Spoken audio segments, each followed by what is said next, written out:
All right, welcome to Out of the Blue from the Block M Podcast Network, part of the Fan First Sports Network.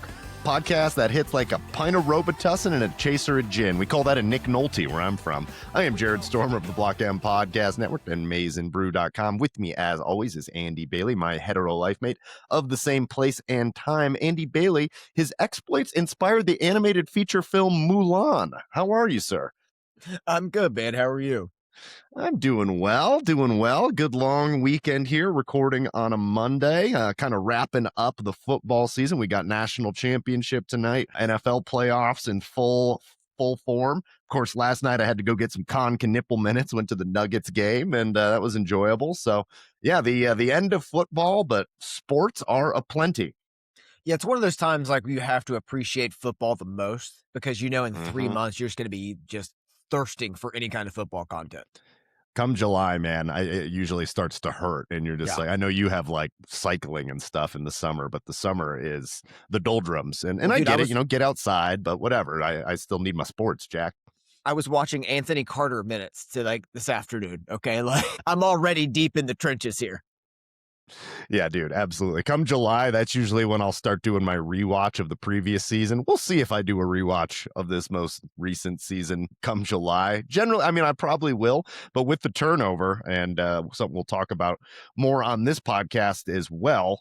Yeah, I don't know if there'll be much to be gleaned from it. I mean, go back and get some Underwood takes, I guess, get some watch in on that. Jordan Marshall, some of the offensive linemen that are coming back. But yeah, it'll be interesting this offseason. Yeah, no, there's some games to go back to, like some fun ones, like you hit on there. But it's like for the most part, it's like we can just kind of forget about it. Yeah, absolutely. Got a good podcast here. We're going to do a little gimmick at the end of this one. Now that for the most part, I would say the transfer portal, there might still be some movement here or there. I would think for the most part, we have our team for next year and a lot more transfers since we last spoke. So we're going to do a little bit, talk about the room in general, including the coaches. Are they trending up, down, or neutral? I think this will be a really good exercise for us to kind of get an idea of how we're leaning, how we're looking at this team for next season. No, I think it's a great way to do it. I have a piece coming out later this week on MaizenBrew.com talking about upgrades or downgrades for each position as well. And it just ties in nicely to the conversation just of the moment so we can kind of start viewing this roster holistically. Absolutely. Before we do that, we've got to touch the banner, get to some quick hits here. Women's basketball.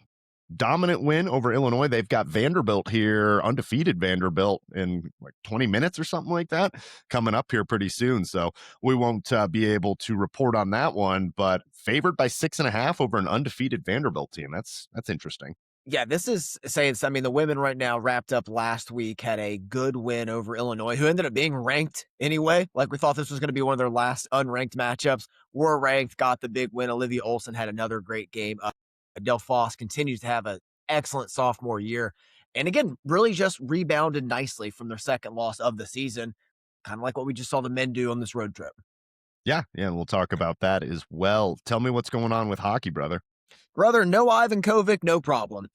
Brandon Dorado shed light. The season is not over for him, so there is light at the end of the tunnel for Kovy to come back a little bit. But Michigan goes on the road this weekend, sweeps Minnesota at Mariucci, put 100 shots on net over the course of 2 games. I think it was 52 night 1, 48 night 2. Just an absolute barrage of shots to help protect Stephen Peck and net. Michigan moves to 20-4 on the season, has now won 4 in a row, 9 of its last 10, sits in sole possession of first place in the Big Ten for the regular season title.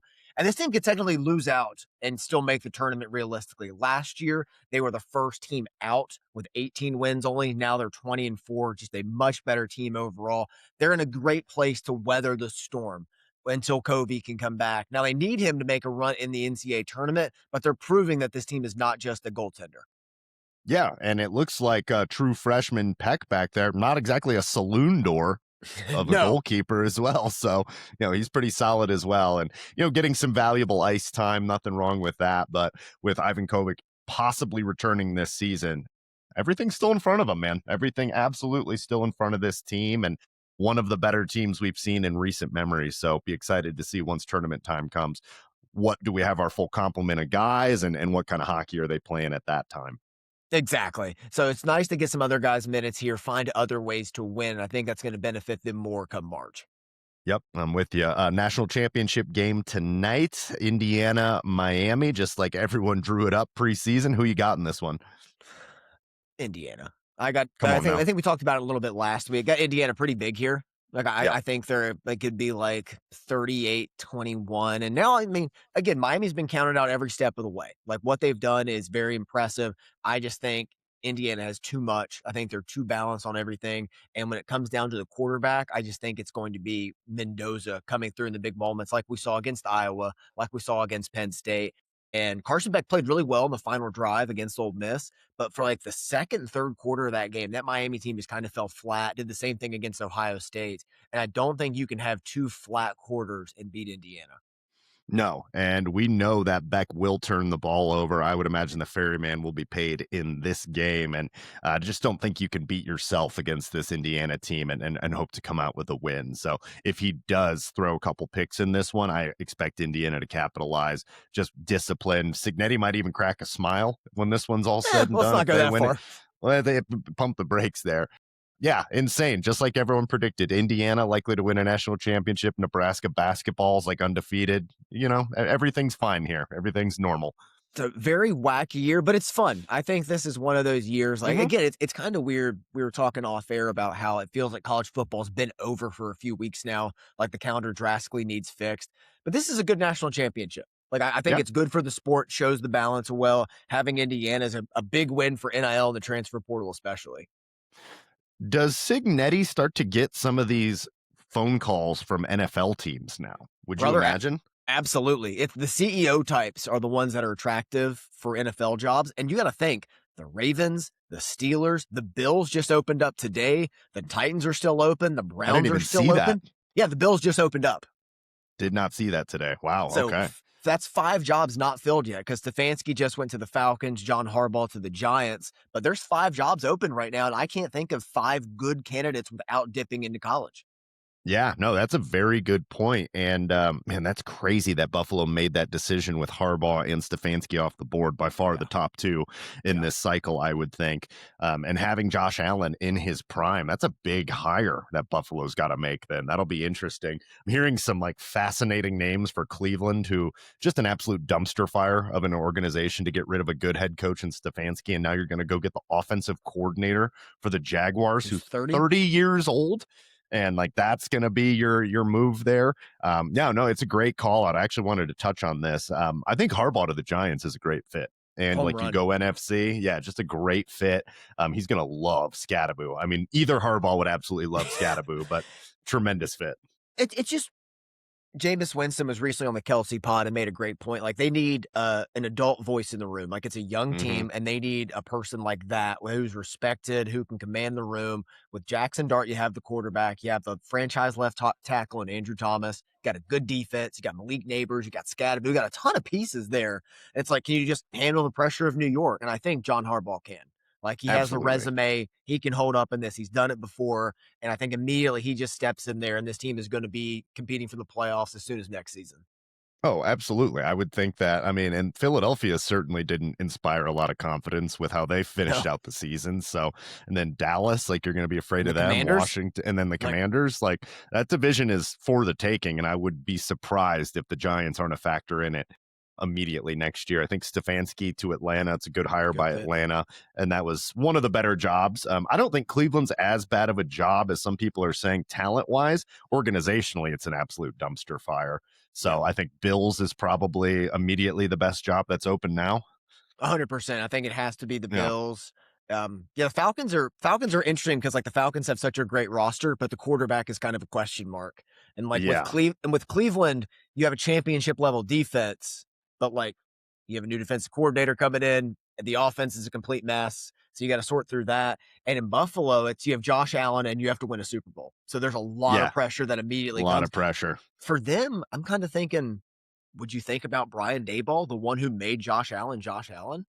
Yeah, no, I mean, he's out there. That would be an interesting one. And Dayball, I think, kind of got a bad hand dealt to him in New York. I still think he's a pretty quality coach. Me He'll too. get another opportunity somewhere.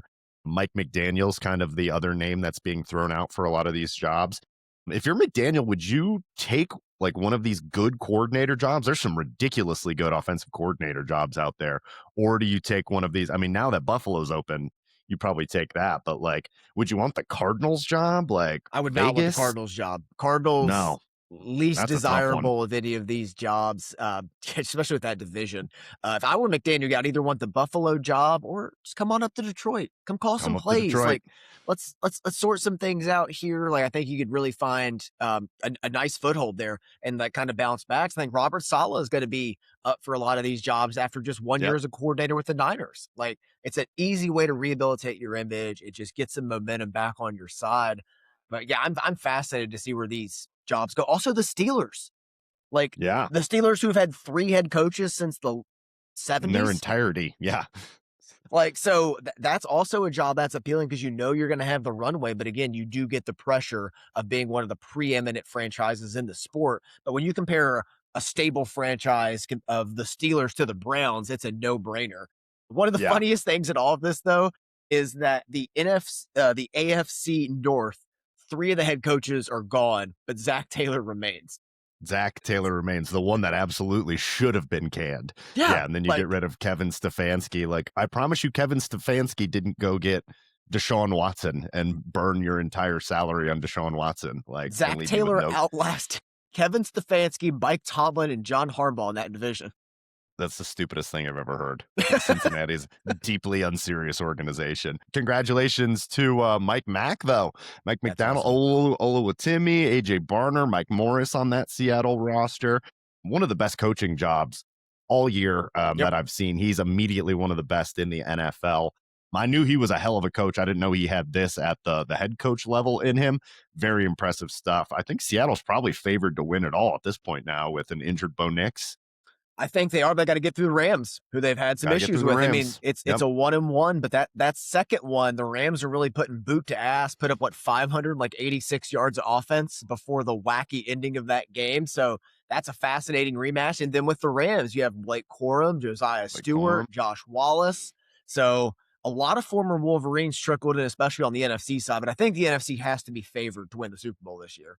I would think so. Very upsetting that New England is going to back their way into another Super Bowl appearance. Just can't let them win another one. I can't No, do you that. can't We do can't that. go back down this road. No, There's no Tom Brady justification. I mean, shout out to Mike Onwenu, but like it's not at Yeah. the same level here. So Yeah, I can't have this. But I mean, there's the ultimate pressure on New England now. Like you cannot lose to Denver. Like you no, can't lose to Jarrett Stidham with the Super Bowl on the line.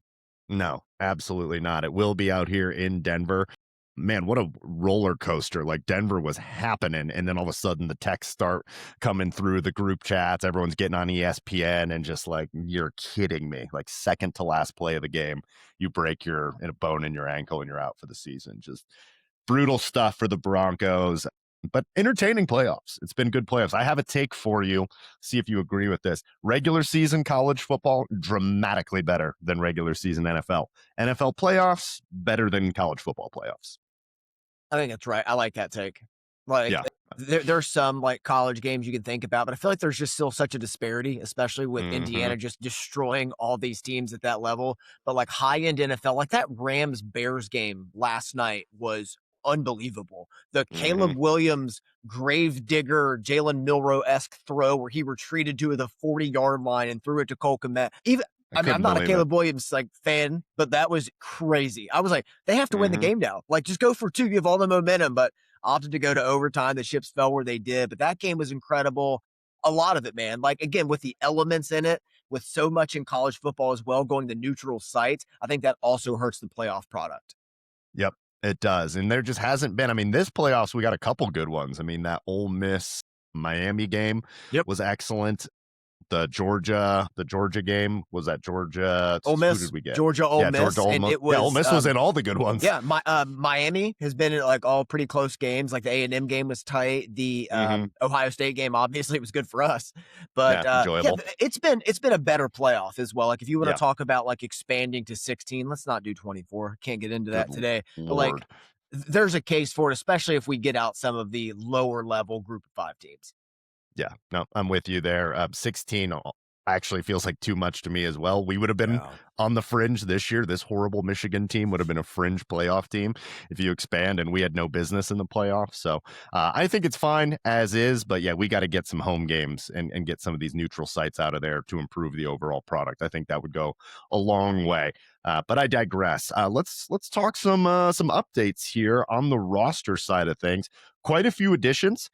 Couple of Yeah. linebackers in there, including Christian Pierce, brother of Trey Pierce, coming over at linebacker. Haven't spoken about that. Also at linebacker, Aesi Moa, the brother of Celesi Moa, who we're going to talk about a little bit more in depth here. And then North Dakota State linebacker transfer Nate Stalling. He was a team captain there, Yes, he 6'2", was. 240-pound redshirt junior. I mean, he actually has some snaps under his belt. So I think that's a more substantial one. Any of those guys that you want to talk about outside of Celesi Moa, who's going to get his own little segment here? I think the North Dakota State transfer Staling starts this year. I Yeah, think think so too. I think that is just such a great ad. Again, it's kind of like what Harbaugh did like before the 23 season, adding some team captains in the portal, bringing that leadership in. I think this was a tremendous hire. Very stealth, not hire, Jesus, Yeah, addition. I know what you Very, mean. very stealth kind of move, though. I love this. I think it really bolsters the room. And you and I talked about it last week. That room needs an adult, and this fits the mold Yes. perfectly. Yeah, I mean, no one's higher on Owusu Boateng than I am, but like he can't be the guy that you're leaning on to lead the group Yeah. next year. I mean, Bowles, son of a coach. I liked what I saw from Bowles, but like he can't be the guy you're expecting to go out and be the leader of the group either. So going to get an adult in the room, granted, I mean, I know he's probably 21 years old, but for college football, a guy that had the captaincy, had the C on the jersey, that's great. I think you're right. I think he'll start, and along with Boateng and Bowles, you're looking at your guys there, and then you're getting depth from Pierce and the Moa brother, And and don't forget Chase needed Taylor. depth too, and Chase Taylor as well. No, Yeah, absolutely. And Jaden Hood still on the roster. transferred Transferred. That's right. Okay, cool. just So this yeah, week. we're gonna talk about all of these rooms as well. So we'll talk about the linebackers a little bit more. Also, since we last spoke, quarterback Colin Hurley, member of the 2025 class, he reclassified, former 5-star prospect. He was the number 3 rated quarterback in that cycle, actually. 6'1", 218-pounder out of Jacksonville, was with LSU's 2024 class after reclassifying. This is not just like a little get. Like, this is a talented guy to be joining this roster. And again, we're going to talk about, are these rooms trending up or down? But that's a lot of talent to bring in, along with bringing in Smeagol this year as well.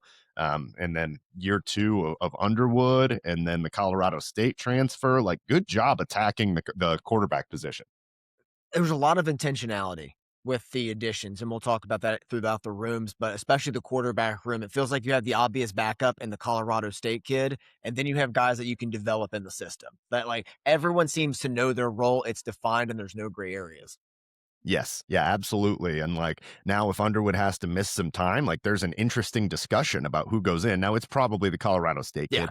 I would agree, but Hurley's going to get a real chance, man. Mhm. Like, I think that this guy will get a real chance to go in there. I think, like, from what I saw, I mean, granted, it was watching some high school tape, but like I'm higher on what I saw from him than I ever really was on Jaden Davis, Yeah. Yeah. I mean, you know, not saying too much since Jaden Davis is at East Tennessee Eastern State. Tennessee. I mean, we have a Tough. pipeline there now with Yeah. Cade McNamara. Oh yeah, yeah. Just the Michigan to Eastern Tennessee, like, didn't quite work out at all. So let's go down several rungs here. Yeah, fascinating pipeline there. But yeah, we'll talk more when we talk about these rooms. What we think about some of these guys and overall improvement, or you could claim that maybe it's not an improvement, but that would be an interesting stance to take. Keep it pushing here, Celesi Moa. Come on now. Come on now. This one deserves its own segment. Celesi Moa, 5-star, I mean, highest of the high recruits, can play both ways. I think likely leaning wide receiver, but legitimately amazing at defensive back. Like, I was loving the defensive back tape as well. Technically, this counts as a transfer, but he is going to have 4 years of eligibility coming to Michigan. Like, this is extremely exciting. Think about Jabril Peppers level potential impact with this Yeah. guy. Like, that's kind of what It's we're talking about here. I mean, if he was just a traditional recruit in this cycle, just like the commit comes in part of the class, he would be the second highest wide receiver commit ever for Michigan, only behind Donovan Peoples-Jones. My word. Yeah. Like, Extremely talented. Like I said, I like the tape on both sides of the ball. Probably more of a need at wide receiver, despite, some of these other guys that we got because he has 4 years of eligibility. He's not going to be required to come in and do much of anything this year, but he's too good to sit. So he will come in and do something this year. He's going to, even if he's just special teams, he's doing something. no, and Kyle Whittingham will play guys both ways. Like Mm-hmm. Smith Snowden, who's also on this team now as a defensive back, played wide receiver some last year as well. I think he had 6 catches in the season opener. So you could see Moa doing it until like wherever this team needs him, he could just find a role. Michigan came in and all the names that we were like, man, if we get this guy, we ended up getting all of them except for that BYU safety, Smith Snowden, Celesi Moa, and then John Henry. Like those were the guys that were like, man, could these guys potentially be coming with Whittingham? And we got all of them. It is cleaning up, and Moa is a massive, massive addition. Smith Snowden, who we haven't talked about on this pod as well, stud like this. I mean, I would put John Henry Daly a peg above, yes, as far as overall player, but I mean they're in the same tier, like starter level, all Big Ten potential, very, very good player in Smith Snowden coming over at cornerback. Yeah, he might be the best corner on our team now. And we're going to get into that in a little bit later, but like it just gives that room so much more flexibility. That room's loaded, man. Yeah. That room is loaded. And now, like, yeah, again, we're going to talk about the rooms, but like, I look at that as the strength of this team, especially since Rod Moore is back. Rod Moore granted an additional year.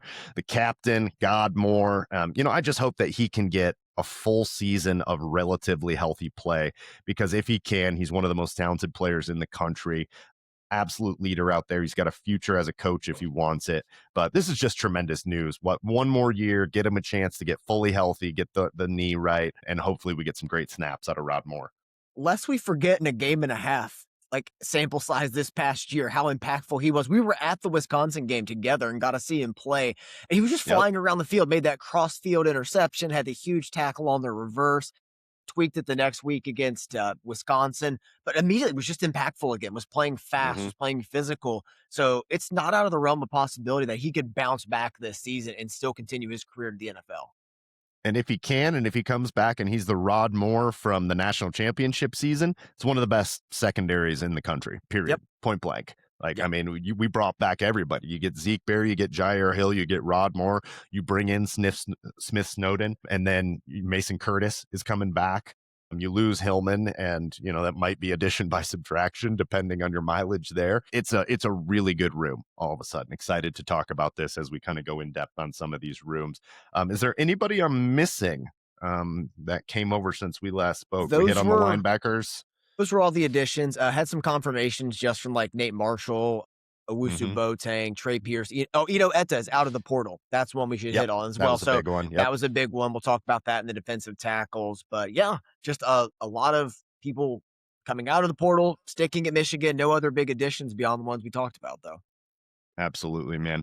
You want to hit on basketball and then take a break? Let's do it. Yeah, let's talk men's basketball here. Really nice West Coast road trip here. 2 wins, almost identical, winning by 10 in each one, 82-72 and 81-71 over Washington and Oregon. Getting it done in different ways, different guys showing up in either games. But like, this was going to be tricky. It's tough to cross that many time zones and go out and play. I know the records are what they are. Washington, a little bit better than Oregon. But that was a great game for the bigs against arguably the best big in the country in Hans Steinbeck.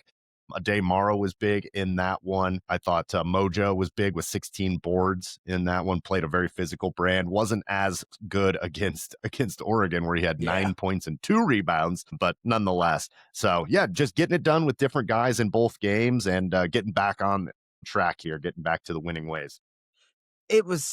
It's so funny when double-digit road wins on a 2-game trip like this feel like, it was okay. Like, that's the sign of a great team. Like, even the players in the postgame, you could feel them being like, I'm glad we got the win. We found a way, but we're not playing our best basketball. We know we're not. We've seen that level. We're not at that level right now. So just fascinating to see them still get it done with like a B- effort on the road. I'm going to say this for the first game.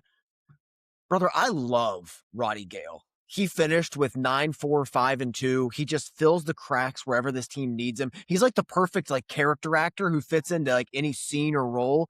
I don't want to compare him to Stephen Root, so I'll give him Lakeith Stanfield. Like he just fits. William H. Macy William of H. Macy. basketball. He finds the way. Dusty May even gave him a shout out afterwards in his post game, like with the team and with the media, just always finds a way. And I think last year he was just miscast trying to be the number 2 or 3 option or one of the top guard options. Yeah, absolutely. And you got two of those guys with Will Cheddar, who also against Oregon finished with Huge 8, in that game. 5 Huge to start steal, the second good half. defense. Yep, absolutely. And with guys getting in foul trouble, getting 23 minutes out of Cheddar. Yeah, there's just great glue guys on top of Yaxel, who didn't really have the best West Coast swing out there. Better against Washington than he was against Oregon. He was flat out bad against Oregon. But having other guys that can step up, I really enjoyed the Elliot Cadeau experience this year, just as a whole, way more than I thought I would, based on what you were saying. I was like, oh man, is this guy going to be a chucker, like a hooping like he's got AirPods in kind of guy? And no, it has not been that. He's fit in very well, and he's a legitimate point guard, and I like how he can set the table for this team. Yeah, and like similarly to like Adai Mara, it feels like when Cadeau has a good game, Mara's kind of quiet, but when Cadeau goes scoreless like he did against Washington, it was Mara filling it up with a season high 20 points and just being physical on the inside, getting it done, protecting the paint. Just one of the best shot blockers in the Big Ten, if not the country. And it's a nice balance to have that inside out, especially when you're trying to defend a pick and roll. Yeah, and like I said, against Hans Steinbeck, who probably will be the first big taken, and not a very good NBA draft for bigs, admittedly, but nonetheless, I think that's worth mentioning, that he had a good showing there. And you're starting to see late first round grades on both Morez Johnson and Adai Mara, which is interesting. I would love to get Mojo back for one more year. Might not be in the cards because of that first round grade, but guys that are just elevating right now, and you're seeing it. And the wins are following there. Adai Mara with 20 points against Washington, as you mentioned there. Didn't shoot particularly well from 3 in either game, and yet still finding ways to win. And when Michigan is making their threes, they're a very, very difficult team to beat. The analytics would agree with that. Ken Palm, #1 team, #1 in the Bart Torvik. Not sure what that is, but we're #1 in it. What are you referencing here? I'm referencing the writing of one Kellen Voss. What is Kellen's making up names now? We should make like the Bailey Storm analytics or something like that. Like, and just go off our own rankings. It's just done by vibes, but we'll say it's an algorithm. Yeah, the Sheegan deliciousness metrics. That sounds that sounds like a great way to do it. We could just throw in some dude names or something like that. Yeah, just like Nebraska's actually 30th in Sheegan deliciousness. Michigan #1, of course. Have you seen Vanderbilt in the Lucky Jack rankings? Like, they're much lower. Much lower than the rest of the country has. Just nonsense. I love it, man. This schedule is about to really pick up. This is going to be a difficult stretch here. Indiana on Tuesday, Ohio State on Friday, and then you got Michigan State in there. There's another really difficult stretch coming down the road where it's Purdue and Duke in the same week. So we're going to know a lot about this team here over this next coming stretch. It's a long season now. We're still kind of like smack in the middle of this thing. But they're well positioned in the Big Ten to win an outright Big Ten title. But these next couple weeks are going to go a long way in determining that. Yeah, it's important not to look ahead this week. Like, should get 2 wins this week. And then the following, like you said, it's Nebraska and Michigan State back to back. And that's going to kind of put somebody in pole position for the regular season title. Yeah, Nebraska basketball and Indiana football, just like the Lord intended there. Yeah, Nebraska, really good, #8 in the country. And then you follow that right up with Michigan State, #12. That'll be a tough one. At Breslin, mama, that's going to be one that you got to turn in for. Are we going to get Cohen, Carr, and Yaxel meeting at the rim? Oh, I think that we will. Cohen Carr is electric. I mean, it is what it is, dude. I don't want to say good things about him because we know what this podcast is, but yes, he is. Every time he dunks the ball, I'm just like, God, that's so fun. That's so cool. Yeah. I'm a simple man. Yeah, so yeah, that's gonna be fascinating, man. Like, there's not gonna be many more just flat out Michigan State Izzo teams like this. Because is this his last season? Yeah. So it's like, this is the one to go out on. So everything on the line. I love it. Oh, he's retiring after the season. He is? That's what I was asking you. You nodded. I don't know. Okay, I didn't know. I hadn't heard anything about that. It's soon. It may not be this year. It's soon though. Like, I think I think Tom Izzo is done probably before 2030. I mean, he's an old man, but still got it. I mean, his teams are, still prepared every single year. Yeah, he's a good coach. Say what you will about the creep, but that creep can roll. Coach, man. Yeah. All right, let's take a break. When we come back, we are going to go through all of the different rooms, every position group. Are they trending up, down, neutral? Have a little bit of a discussion about it as a way to kind of set the table for this 2026 Michigan Wolverines football season. We'll be back right after this. All right, we are back. We are righteous men. College sports are very good. You have a piece coming out on maizenbrew.com. What a great website. Going through all the rooms, doing a little exercise. Which way are they trending? And separately and independently came up with this idea that we should do this on the podcast. And this is great. This will get you ready, finish out that article, have a discussion for those of us that prefer the podcast format over the written format. And I'm excited for this discussion. I'm so roster building is one of my favorite parts of football, Love it. if not my ultimate favorite. I mean, I was watching like the second round of the tournament the second round of the NFL draft last year while you're watching the NBA playoffs, and you're just like, what sicko watches the second day of the NFL draft over game 4? I'm just like, too locked in, dude. I got to know what the Bengals are doing here. They got a lot of options at 33. This is going to dictate day 2 of the draft. I'm telling you. I have to know this. I mean, I love roster building. So going through this exercise and looking at where this team stands now, it's a nice snapshot. And then kind of leading into the year, and then we'll see how the position battles and development factors in with the Whittingham era. But a nice glimpse of what we have on the table. Absolutely. All right, brother. Where do you want to start on this? You want to go offense, defense? We could start special teams and get it out of the way. What are you feeling here? Let's save special teams. I know we got the request during the season because it was always negative, but I have a lot of good things to say about special teams, and I just know we're going to end with a bang. So let's start at the top, man. Let's start with quarterbacks. Absolutely. All right. So quarterback room, obviously the most important piece. Bryce Underwood is returning. That is, by all accounts, your starter. Is there going to be a legitimate quarterback competition with incoming Braden Fowler, Nicolosi, Colin Hurley, and Smeagol? I think it could be for the first 2 names you mentioned there, but I feel like Fowler Nicolosi has the advantage just because of the experience. And if you have to have a backup quarterback in the game, just get him in there to hand off. Just balance it out, get him in there to hand off, do a couple things the right way. But the door is definitely open for Hurley to compete. It's not just solidified that Nicolosi has to be the guy, but it's nice to have that option. It kind of reminds me of I don't want to sound condescending by any means, but just having the Alan Bowman backups in there, just a proven guy that can step in and just keep the ship straight if he needs to. Yeah, we saw Bowman go on to have some success and showed what we really had there with him. Also, I should mention Tommy Carr actually rated higher than Brady Smeagol also in this recruiting class, brother of, the TJ, thank you, over at Notre Dame. CJ, thank you, over at Notre Dame. So yeah, 2 quarterbacks coming in. I would imagine that they are likely going to be sitting this year. I would not be surprised if there's a transfer there, particularly because Colin Hurley coming in, not just a token space filler. This is as we mentioned at the top of this podcast, a very highly recruited and sought after quarterback that was on the LSU roster, had to reclassify. So still very young, still has all of his eligibility left. 6'1" passer out of Jacksonville, Florida. Very interesting get.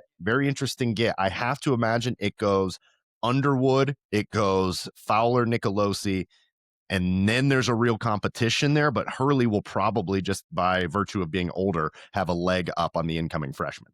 Yeah, I think so as well. And those are the 4 guys that replace Mikey Keene, Jaden Davis, Davis Warren, and Jake Garcia, which was just a bad room last year with no clear defined set roles, especially once Keene got injured.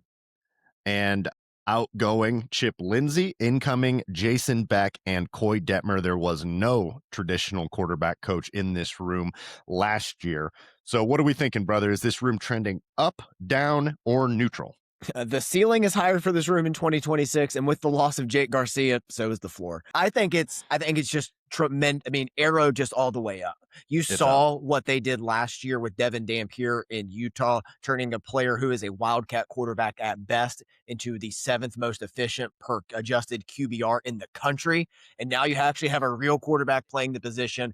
I think they're going to do wonderful things with development. I just think the roster, the depth chart throughout is much more defined in roles. I think everyone's going to be better for it. Yeah, and Coy Detmer coming in, you mentioned what he was able to do with Dampier, Jason Beck, what he was able to do with Dampier last year.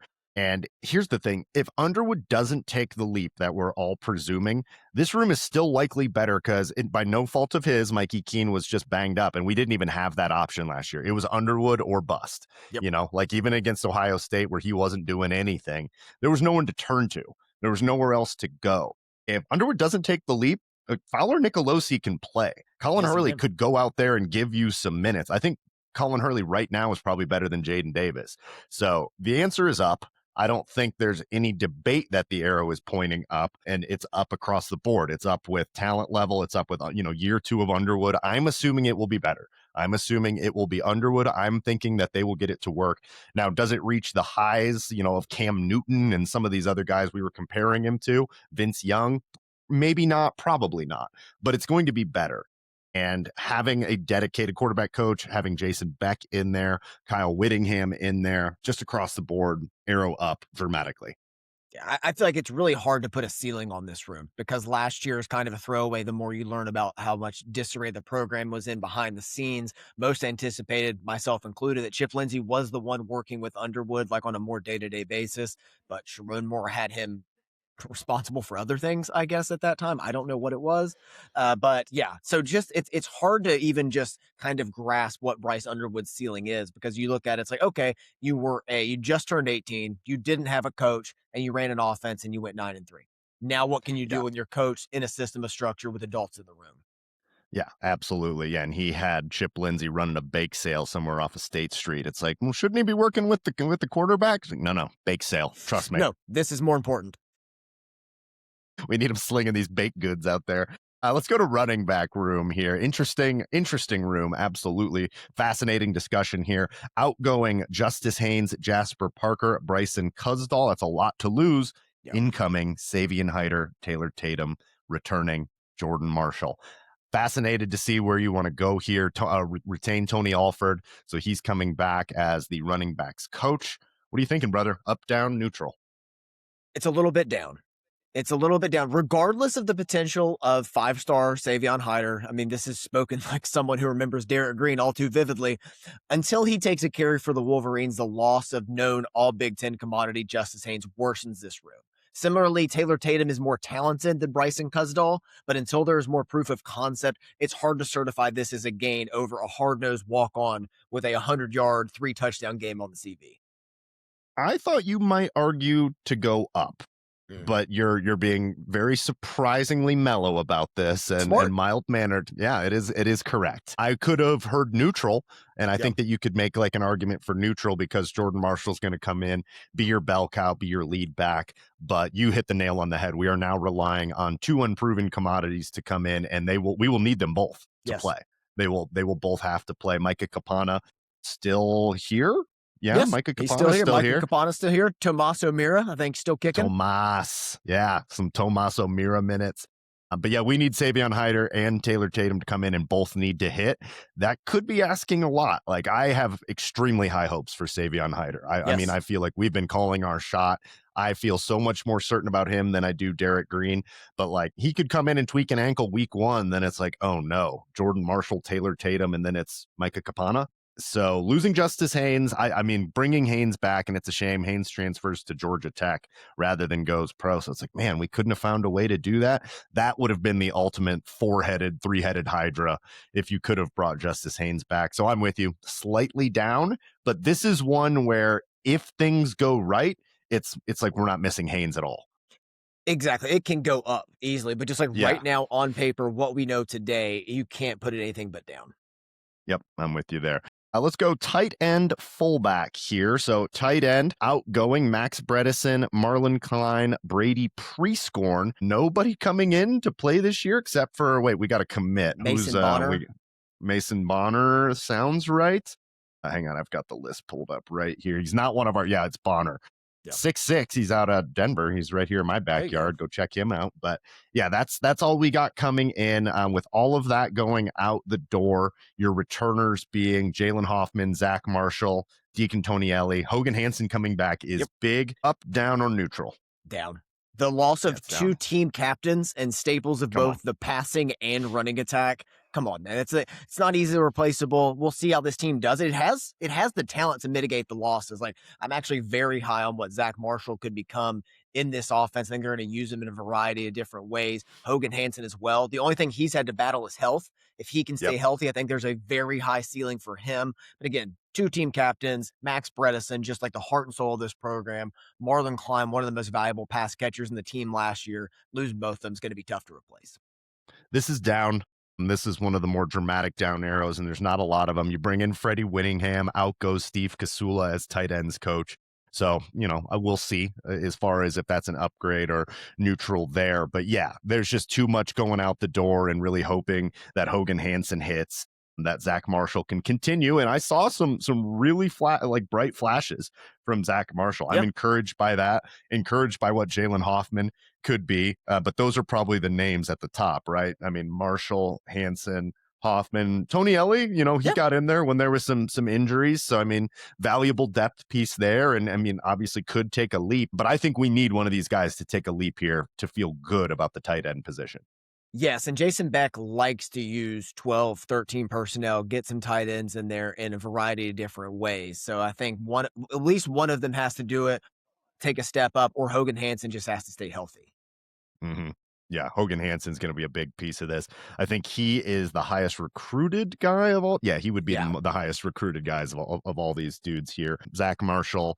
I think this should be Zach Marshall's last year. He feels like he's been with this team forever. I think he's got 2 more years because I think he redshirted. Yeah, because he probably redshirted. Yeah, so he probably has a redshirt year. He's been with this team forever. So yeah, excited to see what he can do, but need to see something from this room. Like, we need to see somebody step up here, no doubt about it. Let's keep it pushing here. Wide receiver, outgoing Donovan McCulley, Fred Moore, and James Backward Morgan. Incoming Travis Johnson, Celessi Moa, Jaime French, and JJ Buchanan. What do you think, brother? Up, down, or neutral? The most dramatic up on the board. Not to mention Kendrick Bell, Channing Goodwin, Jamar Browder, Amari, and Stewart are all back. But the simple fact that Andrew Marsh is back and Samaj Morgan is gone make this that alone. Just that alone. Nothing else. We talked about all the talent coming in, what they can do. JJ Buchanan, I think, is the sneaky move of the class. I think he is your big X receiver next year. Like, played some tight end his freshman year at Utah, but put up good numbers for a true freshman, especially 6'4", good size. I think it brings nice balance to what Marsh is going to bring to this offense as well. And then everything else kind of shakes out from there. But just having those 2 guys, some good, exciting depth, retaining some of those second-year players to build upon, getting rid of the Wicked Witch of the West, this room is nothing but enough. This is the biggest up that we're going to discuss. I mean, hate to spoil it there. This is a massive, massive, massive improvement here. Look, if Jamie French and Travis Johnson don't do anything this year, we're still good. We're still covered there, because I know what we have with Buchanan. I know what we have with Marsh. That's an awesome start to a wide receiver room.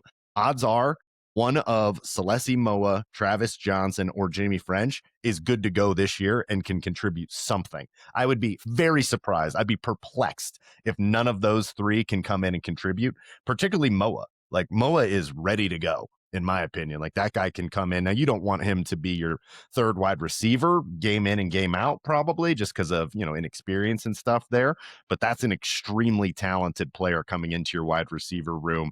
And it starts at the top. Marsh, Buchanan, fill in whoever you want at that next wide receiver spot. Kendrick Bell is back. That's the thing. It's like, I don't want to bury the returners. Like, Kendrick Bell just had the awesome catch in the bowl game. Channing Goodwin and Amari and Stewart, both 3rd-year guys. Stewart, coming off the injuries, kind of been forgotten a little bit, but he was ahead of Goodwin as freshman on the depth chart. And Jamar Browder, with that size. We were high on him, Like, there's a lot of exciting potential in this room. It's the potential. I mean, all right, so the floor, high. Andrew Marsh, JJ McCain, there's your floor. That's very high. The ceiling, extremely high. I mean, we're talking like one of the all-time highs in the country. One of the best Michigan's ever had. It's high. Yeah, like insanely high. And think about next year too. Marsh, Moa, Buchanan could come back if he really wanted to. He has to. He's only a true sophomore. He has to. Yeah, that's true. Yeah, absolutely. He and Marsh are the same age. this is incredible. Yeah. For one of the worst rooms, a room that we just despised talking about last year. I mean, McCauley and Marsh were good, They but were then it good. fell off an absolute cliff. And not going to be the case this year. There are just names aplenty here. There is talent that we know about, talent that we're excited to watch develop. We held on to Travis Johnson. It was a shame to lose. Oh my gosh, what was it? Zeke. What was the other? Zion Robinson. I can't even remember that. I've moved on so fast. I've moved on. Yeah. We're like the Febreze brothers. This fresh is so started so fresh.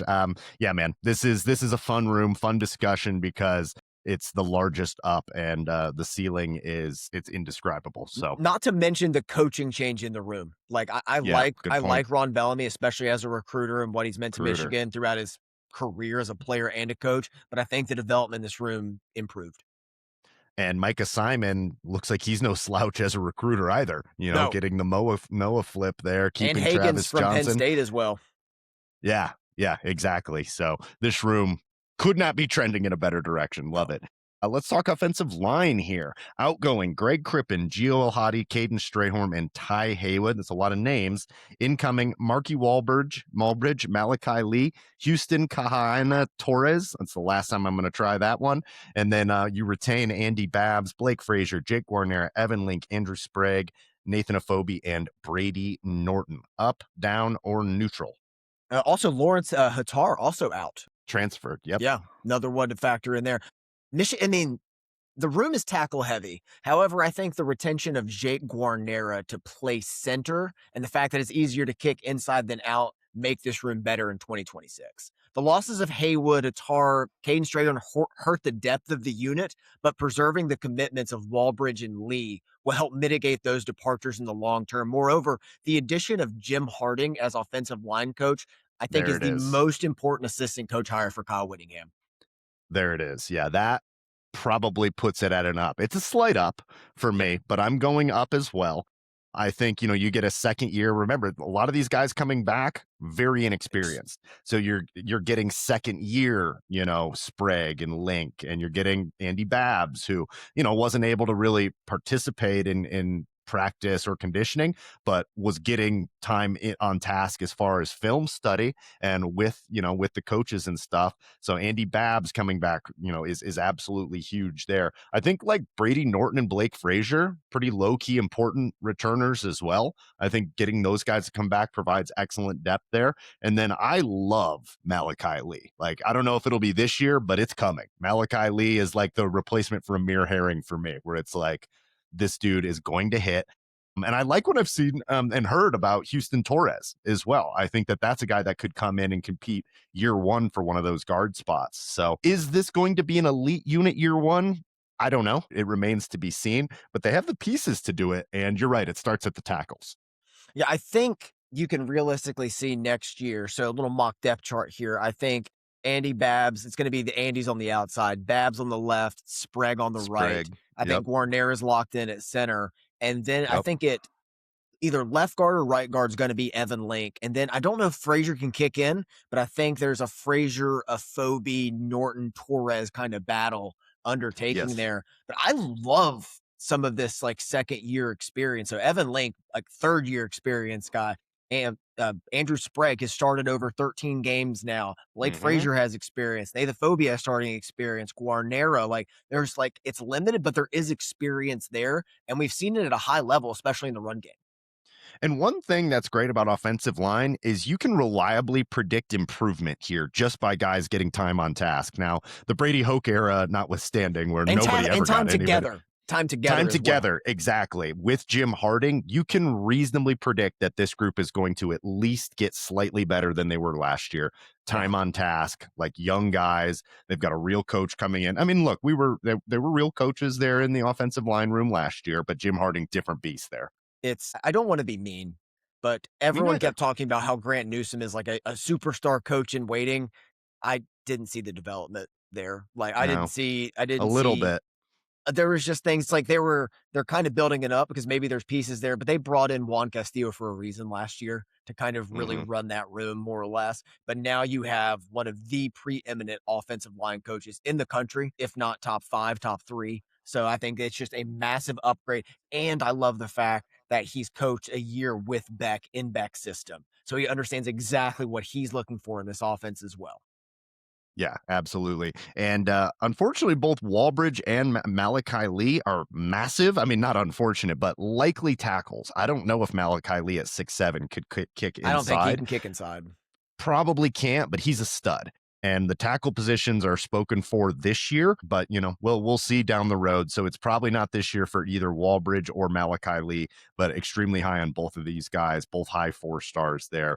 Andy Babs sounds like he was going to start last year. So Andy Babs at left tackle, I feel great about. Sprague at right tackle, I feel great about. Agree with you about Link kicking in. And then Guarnera, I feel good at center. So that's like 4 of the 5 that you're feeling pretty good about. Like that to me is an arrow up. Yeah. And then the one spot that's potentially missing is right guard, which is the least inconsequential of the 5. And I like the names there. So yeah, Yeah. even there, like I like the names. So all right, brother. Yeah. So overall offense up just pretty much across the board. Running back and tight ends were the only 2 downs. Running back a slight down, tight end a little bit more pronounced in my opinion for trending down, but everything else trending up and in some areas trending dramatically up. You want to go to the defensive side of the ball, sir? Yeah, let's go defensive line. We can go Okay. ends or tackles if you want. Yeah, let's split this one up. Let's Okay. split this one up here. Let's start at edge, actually, because I think this is an interesting discussion. Out is Derek Moore, Jayshon Barham, and TJ Guy. That's on paper a lot to lose. Incoming Carter Meadows, Mikhail Blade, John Henry Daly, the steel driver, and then you return Dom Nichols, Cam Brandt, and Nate Marshall. Up, down, or neutral for you? So I waffled on this one. Same. This is a tough one. Did some hardcore waffling, but I came up with this stat, which is why I ended up going for slightly better. If you combine John Henry Daly's sacks and tackles for loss last season and see how it stacks up in Michigan history, this is how it looks like. Minimum 10 sacks per player. So I wanted to raise the bar a little bit because Sean Crable had a crazy 28.5 tackles for loss season in the early 2000s, which kind of throws it off whack. So minimum 10 sacks for this list. So number 1's Brandon Graham in 2009, 10.5 sacks, 26 TFLs, 36.5 overall. Number 2, Aiden Hutchinson, 14 sacks, 16.5 TFLs, 30.5 overall. 2008, Brandon Graham, 1987, Mark Messner tied at 3rd with 30 overall. Number 4, 95, Jason Horn and John Henry Daly at 29. One of the 4, and he only did it in 11 games last season as well. Hutchinson was in 14. So add that in here to the mix. And also factor in the addition of Carter Meadows and the fact that Jayshon Barham and Derek Moore combined and in one more game each barely outpaced Daly solo. It's hard for me to view this room as anything but better, if not more exciting next year. Great work by you there. I love that. Bringing the numbers to the table. I really cheaped out and went neutral here. I think you can talk me into up. The best player, outgoing or incoming, is John Henry Daly, period. He's better than Derek Moore right now, today. Yes. Better than Jayshon Barham today, right now. No question about it. He is potential first-round talent. Yes. He is well-rounded. I think he's going to be stout against the run. I think he's going to get after the quarterback. You're definitely, as you mentioned, going to create havoc in the backfield. Did he have a better overall defensive line around him at Utah than Michigan did this year? That'd be an interesting discussion. Yeah. Does he need someone to take the pressure off him on the other side? Is there a big drop-off between him and the next guy? Likely, yeah, there probably is a pretty big drop off between him and your next edge rusher there. But yeah, this is a John Henry Daly stat, and I was going to go neutral. You talked me into going up. Just just a little bit. You see how good it was. And when I stack, I mean, again, Big 12, Big 10 competition, you could break that down even further. But just the fact that Barham and Moore combined barely outpaced him, and he did it in less games, just really pushed me over. The Carter Meadows exciting factor also got me there. Who do you think starts at edge opposite John Henry Daly? I would think one of Nichols or Brandt is going to get the first crack at it, right? I went Brandt. I think it's Brandt, and then I think my hotter take is that the next starting lineup, I think Dom Nichols gets jumped, and I think it's Nate Marshall, Carter Meadows, second rotation. You told Brandt told me. How was this my problem? I think that's what happens next year. I think Marshall finally gets that development if he can learn what he's doing in run defense. I think that's a big step, but again, we'll rely on more of the development for that. But I think Carter Meadows is going to be in the 2 deep immediately. Yeah, and I think, like, watching their development of Marshall and Meadows is going to be huge for what kinda ceiling this defensive line can ultimately reach. We need one of those guys to at least be an effective pass rusher that you can keep out there for other things, like Yes. what you were saying about Nate Marshall, like, could not trust him in run fits, things like that. We need to be able to trust these guys to be out there for things other than rushing the quarterback, or else, yeah, it's gonna be John Henry Daly getting double teamed and then hoping Cam Brand or Dom Nichols can beat their guy, and it's like I don't really have a whole lot of mileage for that. That sounds like some mild fun. But if Nate Marshall hits and then all of a sudden, that's unleashing John Henry Daly to just go be great out there and just go get ball, see ball, get ball, I think that's very exciting. And the Also, ceiling's very high for that unit. I think you're going to see this defense next year get away from the three deep rotations. I think we're going to Mhm. focus on one, maybe two. You see Miami right now, they don't rotate. Starters play. Yeah. That's it. And that's how you do it. I mean, there's different ways to do this here, but I think next year you're going to see a two deep from edge and not the three deep. And I think they have enough names to hold up in that. Speaking of names, Mikhail Blade. I mean, Elite maybe name. the absolute CEO of the all name team. Elite name. Goodness gracious. Yeah, really excited about that. Yeah, so hopefully these young guys can get acclimated early because if so, high ceiling and I wouldn't say low floor, but like the floor concerns me a little bit. Yeah, it's like you can't say like low floor because John Henry Daly exists. But if he were to get Yeah, hurt, then exactly. you could see it dropping out a little bit. But John Henry Daly is a difference maker for this defense. Absolutely, man. All right, let's go to defensive tackle here. Outgoing, a lot of names: Rayshon Benny, Trey Williams, Ike Awana, Damon Payne. Incoming, Alistair Vallejo, Titan Davis, Jonah Leea, and then you retain Trey Pierce, Eno Etta, Manny Biggs, and Benny Patterson. Up, down, or neutral? Kind of similar to the running back room where there's a lot of exciting names, but they're unproven. So I think this room's a little bit worse this year. The retention of Trey Pierce and Eno Etta were critical for this room to even have a Mm-hmm. shot at matching last season or improving. But this front will still be asking several players to take a leap. And these inexperienced players will have to be ready to step up in a rotational capacity and replace that depth from last season. Again, I talked about like it won't be relying on depth as much as last year did, but you still have to have some there. You have to have some guys ready to do it. Thank God they don't have to start. Otherwise, next year it'd be like, okay, Jonah Leae, who is 270 pounds, is going to start next to Manny Biggs. All right, here we go. Sick. Or one of the Some true mild fun. or asking one of the true freshmen to step up before they're ready. Like this room could be better. I think it will be better in the long term because of those additions. But next year on paper, I can't say that right now. Yeah, I got this one down, I would say, and this is one that we've had our eyes on. I mean, even before the whole coaching Yeah. saga happened, we're like, what's going to happen next year with defensive tackle and defensive end? And yeah, I think you have to go down here until we see one of these guys step up and show that they can at least be consistent. Like, we probably need one of Leia, Titan Davis, or Vallejo to be rotational this year. Yeah. Would you agree? Like, they almost have to, because if not, it is Trey Pierce, Eno Etta, Manny Beagle, Benny Patterson. That's your two deep right there. And that does not inspire a lot of confidence. So, like, yeah, Vallejo PD, we need you on the case like ASAP here. This one does have a low floor, in my opinion. I think the floor of this Yes. unit is pretty low. If you're going to look for a weak part, not even just positionally on this team, let alone just the defense, it's up the middle. And we're going to talk about another position group in a second that could play into this, but it's like you're looking like up the middle in the front seven. That's where this team is the weakest. Yeah, and should be mentioned that at edge, it'll be Lewis Powell coaching the edges, and it'll be Big Lou Esposito retained, who will be sticking with the defensive line. So glad that he was able to get retained. I mean, there was some great success last year, kind of an outlier. Michigan had become defensive tackle university up until last year, and then I just don't. We don't have the guys in the room. I think this is about the Joes. There is no Mason Graham in there. There is no Kenneth Grant to fill in. So it's going to have to happen with development. It's going to have to happen pretty quickly. Is the ceiling high for this group? Yes, and I think there could be a Mason Graham Kenneth Grant duo in Vallejo Titan Vallejo Davis, Davis. and that's why Lou Esposito was retained.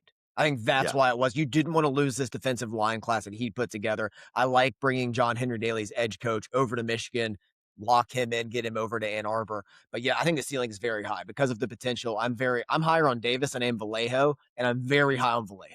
Like that's where I Yeah. feel about these guys. So I think it was vital to bring them back in because the returners like Trey Pierce, okay, I've seen some stuff there I like. I'm not very high on Eno Etta. Like, I kind of get tired of waiting for it. It feels kind of like Braden McGregory. Like, is he just going to be a rotational piece? That's what it's going to Mhm. be. I mean, that's fine. But if you're looking at high end talent, you have to start with the freshman for that argument. Yeah, I would agree there. So the ceiling is high. I don't know that the ceiling is high for year one. Yeah, That is asking a lot yeah, of Davis and Vallejo right out of the gate. yeah. And yeah, like, could Eno Etta finally put it all together? You and I have done this long enough to know that, like, a player at this point likely is what he is, or you would have seen the flashes at least, like Zach Marshall's shown brighter flashes to me than Eno Etta ever has, Yep, yep. personally. Like, I I no, know I totally agree. I different mean, apples and oranges here, but no, it's a great point because like when you think about like the Eno Eto play, like what is it? What comes to your mind? It's not really anything. It's like a TFL here. Like if he makes a tackle for loss, I am ecstatic. Like that's a yeah, you low and I are bar. texting Like if Etta does something. We're like, it's. hey, there he is. I mean, honestly, like Eno Eto has been Ikawana, just Yeah, with yeah. basically. That's what he's been, and that's fine for a rotational piece. But it's like if that is starting there, I'm concerned. Yeah, and the worst part about it is we needed Pierce and Etta to come back because there's just nobody else. Like That's yeah. I was ecstatic to get them both back because I'm like, well, we got to play somebody. I think you could see another addition here. I think you could see another ad. We could use it. Yeah. We could use it, and like go get somebody that's played in it a couple seasons. Like go get an adult. I would think so. This Yeah, is why you don't pay someone like Justice Haynes an exorbitant amount of money to stick around. Like you bank on yeah. Savion Hyder being good so you can spread that money elsewhere on your roster. Yeah, and go fill in here. I totally Yep. agree. Hopefully by the next time we speak, there's another defensive tackle in there because I would say low ceiling, low floor. And that's unfortunate for what used to be a position of strength Yep. for Michigan. Let's have a little bit more interesting of a conversation here about linebackers. Oh, wait, before we do that, overall defensive line, up or down? Oh, that's a I slightly know. down. It's Slightly tough. down. Slightly Slightly, down. I agree. Yeah. I think the defensive tackles are down enough to make up for that slight up from John Henry Daly. So Yeah. I'm with you there on that one. Let's go to linebackers here. Outgoing Ernest Hausman. Don't know what the hell happened there. One of the strangest sagas that I can ever recall covering. Cole Sullivan and Jimmy Rolder. That is a lot of tackles going out the door. Incoming Max Alford, Christian Pierce, Aisi Moa, and Nathaniel Stalling. And you retain Nathaniel Owusu Boateng, Troy Bowles, and Chase Taylor still on the roster. Up, down, or neutral? Cole Sullivan is the single biggest portal departure this offseason. And if you count Barham, the week one starting linebacker, Michigan is losing its top 4 linebackers from a year ago. Now, all three retainees, I mean, showed promise last season, but are they prepared to shoulder the burden for an entire Big Ten season? Or could we see a player such as Mason Curtis, a la Sonny Styles somewhere else, add to this room to mitigate the damage and bring some versatility and raise the floor or raise the ceiling long term? If this room is better next season, it'll be due to the addition of Nathaniel Stalling, who racked up big numbers last year, had 2 touchdowns on the year with 3 picks from the linebacker position. But again, Stud. we're asking an FCS guy to step up into an FBS Big Ten type of role right away and be that difference maker. And again, until I see that actually happen, this room's a little bit worse next season. This room is down for me. Not quite as dramatic because there's still high ceiling here. And that is a little because of experience. there's some experience. Owusu Boateng and Bowles got out there. And We Taylor. saw them, and Taylor got out there. We saw them do stuff. Stalling is massive, though. Like, can he come in and play at that Big Ten level, making that jump in talent? I don't know, but we needed to get a guy like this. So he is going to come in and, at worst, provides you good depth there. At worst, he's rotational. So that was a big get because there's just so much production going out the door. Like you mentioned, if you count Barham, that's the top 4 linebackers. Sullivan was all over the field for us, like a real hawk to the ball. And that's tough to replace. I am very high on Owusu Boateng. If you listen to this podcast, you know that. I am maybe over leveraged now because he almost has to be good. Like, I'm nervous as hell for next year because if he's not good, this whole thing could fall apart. It's a little bit undersized, this unit. Both Bowles and Owusu Boateng need to put on some weight. By the looks of it, Stalling needs to put on some weight if he's going to hold up at this higher level of talent. I think the ceiling the ceiling is higher than defensive tackle for me, but this is also another low floor unit. So this is down for me. Yeah, there's too much unknown. it really depends. It depends a lot on an FCS guy and other people gaining weight. Ugh. So it's like there's a lot there to question, but there is talent in the room. Like it's not. I feel better about this room than I do defensive tackle because defensive tackle has to rely a lot Same. on freshmen and other pieces like that. This one, these guys have experience, and we've at least seen some bites. We've seen more flashes from Owusu Boateng than we have Eno Etta. And he's only appeared in a handful of games, so I think that helps as well. I like adding the linebacker coach was his son. Was that his son? Yeah, that was with the Chiefs, right? Yeah. Oh yeah, Alex Whittingham. Yep. Yeah, So we've got nepotism all over the place. But again, very like Jay Harbaugh nepotism, where it's like he's actually done it. Like it's not like Kirk Ferentz hiring his son who is incompetent. I wouldn't trust him to run a lemonade stand to run an offense. Alex Whittingham has actually proven like that he can do things well and has done things in a winning culture and a winning organization with the Chiefs. So interested to see what he brings to this defense, how he helps prepare these guys, because I like a lot of the potential and ceilings of the individual players. And just like nepotism happening in the linebacker room, Max Alford, Christian Pierce, Asa Moa, like all these guys have brothers or fathers on the roster. Stalling being the outlier there. Owusu Boateng is the brother of Owusu Koramoah, who played at Notre Dame. Troy Bowles, obviously the son of Coach Bowles in Tampa Bay. Todd Bowles, in Tampa Bay there. And then you do get some freshmen coming in at linebacker, including Aiden Reeder, who's 6'3", 210, and we need some size. So, like, he's going to have an opportunity. Tariq Boney at 6'1", 235. Caden Ketching, 6'2", 220 out of Mississippi. Markel Dabney, 6'1", 205 out of Virginia. So it is a good year to bring in 3, maybe even 4 linebackers with Boney, and these guys will get a shot. I think these guys will get a shot to be kind of like what Boateng was last year. We're like situational players. Keep an eye out for Boney. Boney's good. He's one of the best kept secrets in the country. I think he's the one to watch, like sneak up the depth chart and make some moves here to get on the field early and often, if not just in a special teams role. Which of these transfers outside of Stalling excites you the most?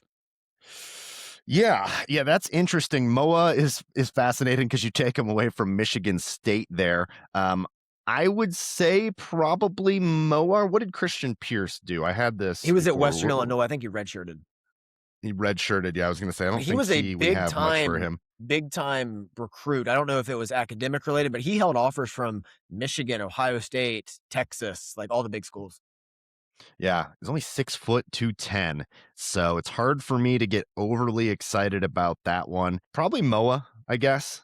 You know, I mean, he's coming from another Big Ten team. You weaken a rival by bringing him over. You know, the lineage of Celeste Moa. You know, I think that there's maybe something to be said for that. What about you? I'm not over the moon about any of them. I'll go Max Alford just because he's a fifth year. Has done a little bit more, has a little production under his belt, had 39 tackles, 3.5 TFLs as a freshman, had 21 and 2 TFLs last year for BYU. So it's actually played some like ball where you can like, okay, I see something here. I see some production. I can bank on that. But again, I just like the experience. Yeah, I mean, at least he has some tackles. Yeah, seriously. Has some tackles to his name.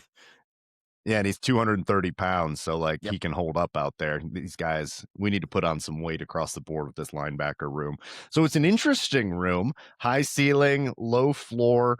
Owusu Boateng, for the love of God, please make me look smart. I need it. We absolutely need him to be a stud next year. All right, brother, let's go to the secondary. Do you want to break it up, safeties and corners? Let's break it up. Okay, absolutely. So outgoing for cornerbacks, that would be Elijah Dotson, Caleb Anderson, Jaden Sanders, and the Metcalf brothers, depending on how you want to classify them, TJ and Tevis. Incoming Chris Bracey, who I'm excited for the Chris Bracey conversation. Oh, excuse me. Yeah, he's going to play safety. Snowden, however, Smith Snowden will play cornerback. And then obviously retaining Zeke Berry, retaining Jair Hill, still on this roster, JoJo Edmonds and Shamari Earls. And bringing in Jamari and Vincent, high 4-star guy. So that's another guy I'm very excited about in this room. This unit's probably worse long-term as it stands with the losses of Jaden Sanders and Elijah Dotson, but there is no doubt this room is better next season. Jair Hill and Zeke Berry, third-year starters at corner, is virtually unheard of in college football, and they might be the second and third best corners on the roster now behind Smith Snowden. Furthermore, JoJo Edmonds and Shamari Earls might both be on track to take a step forward this season with a new position coach in the room. JoJo Edmonds especially can get out of that funk, get a new voice, a new evaluation in there, so it's kind of like breathe new life into the depth of those positions as well. So I'm very high on the corners next season. Once again, we are aligned. This is my group. I love these boys. I love following it. This is going to be one of the strengths of the team. This is a big, fat up arrow for me. And like you said, losing Jaden Sanders hurts. That was the future of the position. But like, let us not forget that Shamari Earl's still on the roster. And that was the guy everyone was really excited about Wearing outside the of two. me. Wearing the number 2. I was a Sanders guy over Earls in that class, but still very excited about what Earls could be. And retaining him is huge. Like, he'll now be the future of the position. But Smith Snowden is a stud. Smith Snowden absolutely comes in and just elevates the room. I think I was a little higher on what we got from Barry and Jair Hill last year. It was up and down, and I would have liked to have seen more consistency for both. There was a lot of like, okay, Zeke's the number 1 corner, and then he would have a rough game, and Jair would look like number 1 corner. Jair didn't really get tested a lot throughout the course of the season. So it was interesting there with those guys. It was not perfect, but it wasn't bad. They weren't the reason we were losing games. So I'm excited to bring both of those guys back. Smith Snowden elevates the room, and then Shamari Earls and JoJo Edmonds, ton of talent. Like, those are high ceiling players, both. Oh, we thought JoJo Edmonds was supposed to be like the next guy behind them entering this year, then had some injuries, had some issues. So I think just getting a new position coach is vital for him. But bringing in Smith Snowden just opens up all kinds of versatility. Like, you could put Zeke Berry at nickel. You could put Zeke Berry at safety. You can move him around. And like, I think it just gives this room that versatility it really needs to always have the 5 best, whether it's the 5 best at all times or just 5 best situationally. Yeah, Smith Snowden only 5'10", 180, so I think you probably will see playing some nickel there. But last season, he had 37 total tackles, 2 interceptions, like 9 pass breakups. That's what I really love to see. Gets his hands on passes, active, willing tackler, just a football player. So I think like he comes in and takes the Metcalf role, and probably that's an improvement. As much as I liked Metcalf, like that is an improvement. He's better than Elijah Dotson, who's going out. He's better now than Jaden Sanders is. In the future, we'll see about that.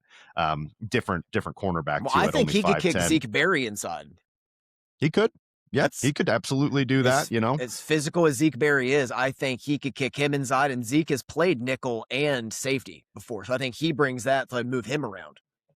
Yeah, it'd be interesting to see what they want to do there. I mean, you're giving up 3 inches by doing that on Zeke is under 6 feet. He's not 6 feet tall. Is he? Zeke, he does not pass the eye test. He's 6 feet on tender. He's not 6 feet tall. Well, he plays like he's 6 feet. He's a very physical cornerback, so I like that about him. But yeah, that wouldn't be the end of the world for me. That would not be the end of the world for me if you kicked Zeke in and put Snowden out there, regardless of how you want to do it. Or maybe Earls is too good to play, like too good to sit this year, and that really changes your calculus. Like, then what do you do? It's the options. It's the versatility, whether it's situationally, whether it's just all the time. You have the options, and you have even more of that when you get to safety. Yeah, absolutely. So it's up. I think it's high ceiling and it's high floor. Yeah, that's where I'm at with it. Let's go to safety then. Again, very interesting here. Outgoing Jaden Mangum, Brandon Hillman, and then the Metcalfs, who I think Tevis was supposed to be a safety, but he's a corner. Whatever. Yeah, okay, got you. Didn't really see much of Tevis. Yeah. And then Chris Bracey incoming, and then you retain Jordan Young. That's pretty big. Mason Curtis, and then still on this roster, Kano Winston, Jacob Oden, Rod Moore, Jeremiah, and Rod, and of course, God Moore. Yes, let us not forget. So, up, down, or neutral? This may seem controversial, but I don't view the departures of either Brandon Hillman or Jaden Mangum as losses. I know you don't. Mangum just always played confused and slow, and Hillman is a losing player whose selfishness outweighs his big hit ability. Simply cleaning up roster space and the return of God Moore will improve this room next season. Even if Curtis moves the linebacker, Jordan Young has shown enough promise as a rotational player to be seen as a quality starter in year 2. Not to mention what I think Chris Bracey brings to this competition, who I think will end up starting next to Rod Moore. Chris Bracey had 81 tackles last Yeah, year. dude, He he's had a a forced stud. fumble, a fumble recovery, like an interception. Under discussed, Yeah. Chris Bracey can come in and play right away. I think he's going to And start, honestly, dude. He's a stud, I think man. he's too. I know Moore and Bracey is stud. So that means I think you need to move Mason Curtis to linebacker. It just makes way too much sense. And Mason Curtis, I love him as a tackler. I don't love him in coverage. Yeah. So it is just hand in glove. The roster needs it. Bracey and Rod Moore is an elite safety tandem. I really like Jordan Young. I've been high on Jacob Oden, more so from a leadership perspective, and he Yep. seems like he's really bought in. And then Kano Winston, I'm in on as just like a prospect A lot who of talent. I'm really excited. A lot of talent, high ceiling, high floor, assuming slightly better health for Rod Moore. This is an easy up for me. Yeah. I mean, I think it's a big up. The addition of Chris Bracey, you said it, just kind of going under the radar a little bit. Like, this guy's He's a ball stud, player. dude. He's an experienced player, has production, done it in good defense. And I think just coming here, I think is to help elevate him nationally, gives this room some more proven depth. And again, the versatility thing. What if Rod Moore moves a nickel? Like, how does that open other things up? Do you want to move Zeke back to the safety to do that and let him use some of that physicality there? So I love the options, but more than that, I love that there is now a dedicated safeties coach, a dedicated corners coach, and to get a fresh evaluation of everybody on the roster. Because I felt like a little bit last year at times, like we definitely saw it with Samaj Morgan on offense. Once the depth chart was set, it was kind of set with some guys, no matter what happened. Like, you'd move somebody here, you'd move somebody there, but it was really set. I think there was some disconnect with the position coaches, which is why you didn't see as much turnover as we anticipated, not just monetarily, like with the NIL getting all sorted out, but some of these guys may not have just gotten along with them. So I think this is a fresh evaluation for a lot of guys to get a new start. Yeah, cornerbacks coach is going to be Gennaro Guilford. Safeties coach will be Tyler Stockton. It's fascinating. And much like cornerback, is there like Jordan Young is too good to sit conversation? And what does that do? Does that push Rod Moore to a nickel? Can we push Mason Curtis to linebacker? Is that actually like a transition that we think he could make? There's some very interesting discussions here, but they're interesting because the cupboard is full. And there is talent, and Kano Winston is just a fascinating player. Like, what can we get out of him? Jordan Young and Jacob Oden this year, the young guys, do we even need to play them? Or are they just kind of situational guys, get them some minutes here or there and prep for the future? But if it's just the vets, Rod Moore and Bracey back there, those are NFL players. Yeah. Those are NFL safeties right there, brother. Yeah, everything is better. I just think there's a maturity in this room that was missing last season. Yeah, nope, I'm with you. This is an easy up for me. All right, man. Shall we finish with special teams and not finish with special teams as like we got to talk special teams? I'm excited to talk about special teams. No, brother, we got to talk special teams. We certainly do. All right. So outgoing, obviously, Zavada is on his way out. We total pretty much an entire roster shakeup here. Everybody's out. It's totally new. Don't know who will be returning kicks. It was Marsh in the bowl game. Marsh is your number one wide receiver. I don't know why that wasn't happening all year. So you don't need to have Marsh returning punts or kicks next year, but you could do that if he's your best guy there. Who is our incoming punter? I'm not seeing that in the doc here. I got his name. The losses were Dom Zavada, Greg Tarr was starting long snapper. Portal losses: Hudson Hollenbeck, Beckham Sutherland, Evan Bortwick. Portal additions were Trey Batowski, Cam Brown, Nico Crawford, and Gavin Magorian, I believe was the most recent one. Sounds like a made up name. He was the Marshall long snapper that was just added to it. I think Nico Crawford was the kicker. Okay. Yep. Nico Crawford. Yep. So, from Pitt, who was 20 of 23 and still has 3 years of eligibility. So that's exciting. So that's your kicker of the future there. I'm losing Zavada after kind of a down season, maybe just best for both parties to start fresh and move on there. And then Hudson Hollenbeck, I'd have packed his bags if they weren't already packed for him. So was not a fan of the Hudson Hollenbeck experience. Up, down, or neutral? I think I know which way you're going. I screwed it up. Trey Bukowski was the kicker from Pitt. But regardless, brother, this is a massive up in all aspects. Even if this team just lost everybody and we didn't field a special teams and we hired Kerry Coombs as coordinator, just coordinate nothing, it would still be a win. That's how bad last season was for this room. Fun number here. Dom Zavada, with a minimum of 20 attempts, was the most accurate kicker in Michigan history in 2024. Under the same parameters last season, he had the 4th worst season in program history. That is So a cliff. I blame JB Brown for this. I mean, the losses of Zavada, I mean, Yeah. we'll always have Columbus. We'll always have Columbus with him from a few years ago. But the loss of Zavada with the loss of JB Brown makes this room a massive up for next season. Whether it's the unknown, whether it's anything else, it's a massive up. Probably the biggest up, only bigger up than wide receivers. That's how bad special teams was last year. Yeah, it's between this and wide receivers for the most dramatic improvement. Kerry Coombs, a real coach, a real adult, probably overqualified to be Michigan special teams coach, to be totally honest with you. We'll see what we get out of Bukowski. I'm guessing it'll be better than what happened to Zavada. Anything's going to be better than Hudson Holland back. Could Celesi Moa return kicks for you? Ooh, or Capana. brother. Dude, there's so many young names to throw back there.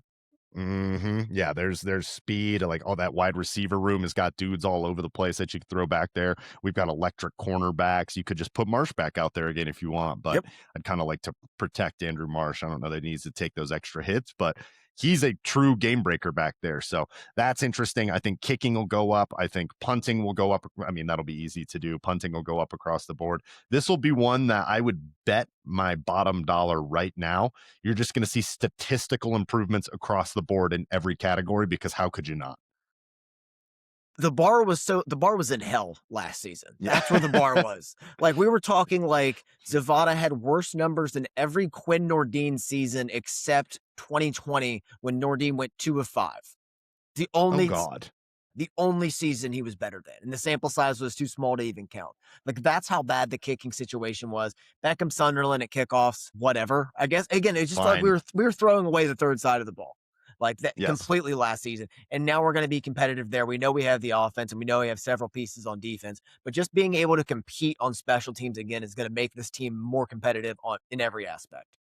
I mean, I'll go a step further. We have to see what we have with Bukowski, because that's probably the most important piece there.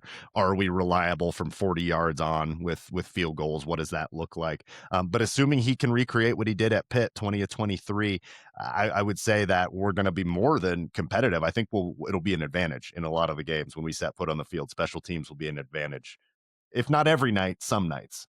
Again, Zavada was the 4th worst in program history. It's 146 years. All right. We've been at it for a minute. Minimum 20 attempts, but God, like, it's an upgrade. I'm really excited for the return battle. Like, I'm just get some excitement back there, like, to see who's going to be doing it. I like Marsh returning punts. I liked it with Steve Breston. I liked it with Anthony Carter. I liked it with Desmond, with Woodson. Get your best playmakers the ball in space and let them make plays. I'm fine with it too. When he's that good, I think absolutely you go for it. If it were like, like last year, like it made me nervous out there, because if you lost Marsh, oh boy, like it really, really made me nervous. Now there's depth. I get the fear though. Ronnie Bell 2021. Yeah, absolutely. Yeah, we've seen it happen. So I'm excited too. I think it'll be a fun battle. There's tons of names. There's speed on this roster as well. And we'll see what we get out of Bukowski and Cam Brown, the punter, as well. Yeah. I mean, this roster, we were fearful in early December of what was going to happen with the roster and the recruiting class and everything. This roster is better than it was at the end of the season. Yeah, overall, this roster is trending up. I know there's some downs there. We had downs for defensive tackle and linebacker, and there's some areas like offensive line where it's a little bit of wait and see. But overall, like, the coaching is probably the biggest thing that we didn't really mention here outside of the rooms. Kyle Whittingham is a better coach than Sharon Moore. Full stop. Dramatically. Kyle Whittingham's Kyle Whittingham's a top 10 coach top 5 coach in the Big Ten. And I don't know and Sharon wasn't top 10. Exactly. So, I mean, it's across the board. It's a net improvement. If we can get a defensive tackle in there, I think that this is a well-rounded team. Strength is going to be offense and special teams. Defense has what appears to be a great secondary on paper, with real high ceiling with some of these guys. Like, they've recruited well. Yeah, overall, man, this was an exciting exercise, interesting exercise for me to kind of look and get an idea of what this team's going to look like. They might not be done yet in the transfer portal. Transfer portal is not closed, so we'll see who else they can add. But it's hard not to be excited about Whittingham and what Whittingham and company have been able to do with this roster. Yeah, and another thing we should mention as well, with Kyle Whittingham being a defensive coach, Like, he gives Jason Beck complete autonomy Mhm. offensively, and so he can focus more time on defense, and that's the area that needs the coaching. He's been a linebacker coach in his past, so I think that's gonna do great things for that young, talented room as well, and I'm fascinated to see where it goes. Makes me really excited for the spring draft. Oh, come on now. You already know. This is going to be a big one this year. Cannot wait for the spring draft. That'll happen in April. We will continue with our off-season coverage. We're going to have some fun games, some drafts, some rapid fire, all the stuff we normally do. It is certainly basketball season now as well. Got to get Kellen on for another basketball discussion, probably as we get a little bit closer to tournament time. Yeah. But yeah, really excited about that. NFL draft, something you and I like digging our teeth into as well. That'll be coming up. Not as many Michigan guys as the last couple years, but nonetheless, still a fun exercise. Next year's draft, though, my word, next year's draft is loaded. Loaded. This year's draft is fun because it's a draft for the sickos. Like the headliners are kind of missing, but there's some really interesting debates and conversations to go through. And just look at guys because I mean, I think this year, just in the playoffs, this past weekend, it's a lot of overthinking, paralysis by analysis happens in the NBA draft as well. But if you watch college football the last 3 years, you're like, you know what? Kyle Monunga is a good running back. But then he tests He sure poorly and is. does all this and goes in the 7th round, but suddenly he's starting in the NFC divisional round and looks the part. So I love Running through an MFer's face, too. exactly. I love getting into it, man. It's one of my favorite aspects is roster building. So an exciting time. 100%, brother. Anything else from you before we call it? No, I think we got it wrapped up. Michigan women right now kind of battling back from behind, see if they can pull it up over Vanderbilt, but we're back to cover it next week. Absolutely. All right, brother. That's going to do it for Out of the Blue. Make sure you like, share, subscribe wherever you get your podcast. Follow us on all the socials. Reach out to us. I am Jared. That is Andy. This is Out of the Blue. We'd like to remind you that wherever you go, go blue.